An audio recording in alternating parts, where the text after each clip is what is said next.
So stock மார்க்கெட்னாலே gambling. Which is not true. Which is not true. கேம்பிளிங்னா என்ன gambling?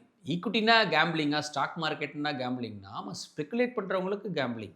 SEBI சொன்ன data படி யார் யாரெல்லாம் ஸ்பெக்குலேட் பண்ணுறாங்க, யார் யாரெல்லாம் வந்து சூதாடுறாங்களோ 92 பேர் 100ல் 92 பேர் லாஸ் தான் பண்ணியிருக்காங்க.